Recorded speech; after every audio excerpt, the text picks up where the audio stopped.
ম্যাকাইয়ে toss জিতে আগে বল করলে মাত্র 60 রানে অস্ট্রেলিয়াকে অল আউট করে দিত তাসকিন শরীফুলরা। অস্ট্রেলিয়া বাড়তি সুবিধা নিয়ে ম্যাচ জিতেছে বাংলাদেশের বিপক্ষে। এবার এমনই গুরুতর অভিযোগ আনলেন ইংলিশ কিংবদন্তি পেসার স্টুয়ার্ট ব্রড। সাথে প্রশংসা করলেন টাইগার পেসারদেরও। ম্যাকাই টেস্ট নিয়ে ইংলিশ পেসারের এমন মন্তব্য ও ধারণা নিয়ে বিস্তারিত জানবো রিপোর্টে। অস্ট্রেলিয়ার বিপক্ষে বাংলাদেশের ম্যাকাই টেস্টের আলোচনা যেন শেষই হচ্ছে না। নতুন করে সেই টেস্ট নিয়ে এবার বিতর্ক তৈরি করলেন ইংল্যান্ডের সাবেক পেসার ও টেস্ট ইতিহাসের অন্যতম সেরা বোলার স্টুয়ার্ট ব্রড। এবার অজিদের নিয়ে গুরুতর অভিযোগ আনলেন এই পেসার, সাথে বাংলাদেশের পক্ষ নিয়ে করলেন দ্বিতীয় টেস্টের কঠোর সমালোচনা। সাথে নিজেদের ঘরের মাঠে বিশেষ ফায়দা নিয়ে শান্তদের পরাজিত করেছে প্যাট কামিন্স বাহিনী, এমন অভিযোগ আনলেন তিনি।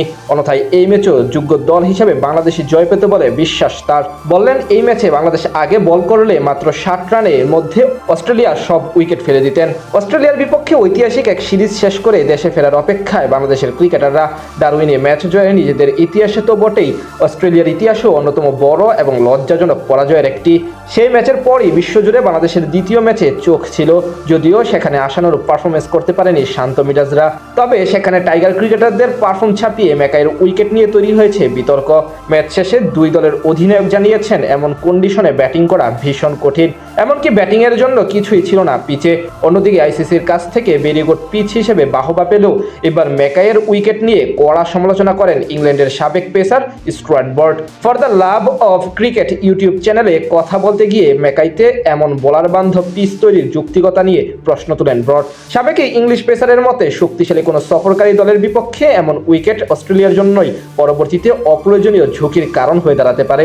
স্টুয়ার্ট ব্রড বলেন, আমার মতে আপনি যদি এমন একটি দল হন যারা মনে করেন প্রতিপক্ষের চেয়ে আপনার খেলোয়াড়েরা মানসিকভাবে বা দক্ষতার দিক থেকে এগিয়ে, তবে আপনার ফ্ল্যাট উইকেটে খেলা উচিত। বাংলাদেশ যদি টস জিতে প্রথমে বোলিং করার সিদ্ধান্ত নিত, তবে তারা অস্ট্রেলিয়াকে 60 রানের মধ্যে গুটিয়ে দিয়ে বড় বিপদে ফেলে দিতে পারত।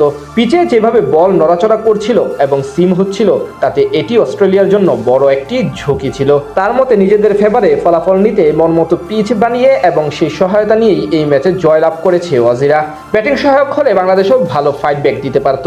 ব্রড আরও বলেন, অস্ট্রেলিয়া বাংলাদেশকে ইনিংসে হারিয়ে সিরিজ 1-1 সমতায় শেষ করেছে, কিন্তু তাদের নিয়ে এখনো কিছু প্রশ্ন থেকেই যাচ্ছে।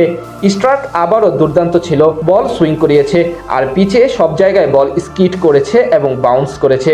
ম্যাকাই টেস্টটি স্থায়ী হয়েছিল মাত্র 750টি বল, যা পুরুষদের টেস্ট ক্রিকেট ইতিহাসে যৌথভাবে চতুর্থ সংক্ষিপ্ত ম্যাচ।